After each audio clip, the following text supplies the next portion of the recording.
at this time, my husband wasn't going to church anymore, but so I, my friend told me to come and visit her church just to visit, and my husband ended up liking it there, so we stayed. And a few years, like a year after that, he started having, he Heavenly Father gave him a dream, and it after that dream that he gave him, it came to pass in two different parts.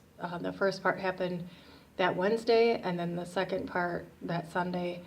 And I knew that it was him, that it was Heavenly Father. It was a warning dream, and he didn't leave right away. He stayed, but Heavenly Father kept opening up his eyes the more he spent time with him, and then eventually he didn't go back, but I did because I wanted to stay there, and I loved everybody, and I loved being on the praise team, and so then last year around Christmas, I started feeling really convicted about the songs we were singing, and so I already knew about Christmas. We just stopped having a Christmas tree. We still celebrated, but he was really pressing it on me not to celebrate and that it was all wrong. And so I just prayed about it. And when I did, he showed me a vision of a tree being cut down and then fire wrapping around the tree.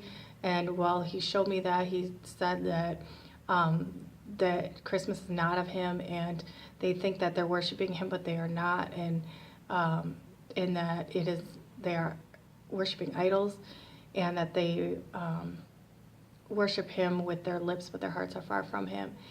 And it was very eye-opening, and I knew that I had to quit celebrating Christmas, and I wanted confirmation because I always need confirmation, so I kept praying. And then a couple nights later, I was looking for a youth sermon for my son to watch, and I came across this Christmas video about the roots of Christmas, and I watched that whole entire thing, and a lot of what it showed was what he showed me, and so I knew right then we were not celebrating Christmas starting last year. And I didn't go to church the whole time that whole month because of all of the pagan festivities they were doing and just all the pagan stuff in the church. And then after that, I started, after a while, I started feeling like he was calling me out.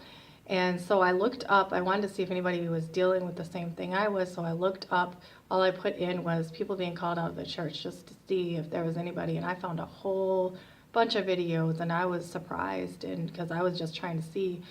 And there was a lot of people going through what I was going through and dealing with, and how Heavenly Father was calling them out.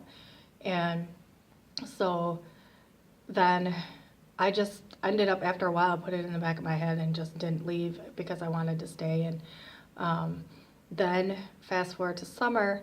This past summer, we were at a picnic, and it was the church picnic, and this guy told me that he had that Heavenly Father, he felt like Heavenly Father was telling him that there was something I was supposed to do that I didn't want to do. So I went home and I prayed about it, and he gave me a dream. And in that dream, there was a whole bunch of people running all over like crazy, and I knew that that was people that all of the church buildings were gone. And then I look over and I see my husband, and he's talking to a bunch of people, and these people in black come and attack him and all the people he's with. And then I wake up, and Heavenly Father revealed to me that the people in black were the leaders of the church that were angry that Heavenly Father called them out, and they didn't understand. And then, so when I prayed again, I prayed more because I needed more confirmation to make sure before I made that choice to leave. And then he gave me another dream the next night. And in that dream, there was a horse running back and forth really, really fast. And I could hear it, but I couldn't see it. And then I looked out, and it was a half man, half horse. And he looked really evil, and he looked right at me. And then I woke up, and he revealed to me that, because I had no clue what that could have meant, because I knew it was evil.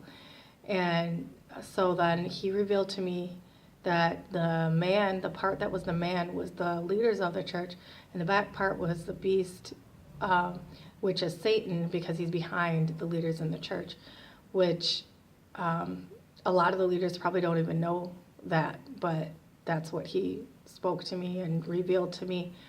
And I just, after that, I left. I didn't go back. I haven't been to church in, I think it's been a few months now.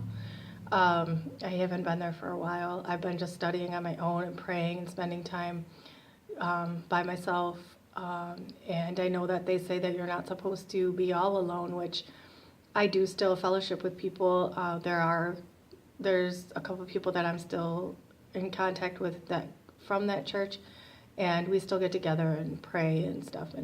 But a lot of times it's different for me now because he has opened my eyes to the things that I found out were lies and that they taught the wrong way. And some of the pastors might be innocent and might just be teaching what they were taught, which if they seek Heavenly Father for themselves, they will find out that, and they study for themselves, they'll find out that that's lie, that all of that was a lie. And like the tithing and offerings and everything, all of that is a lie. It's not biblical. It was for back then. If you study it, just study it for yourself. I'm not going to get into that for the sake of time because I don't have much time.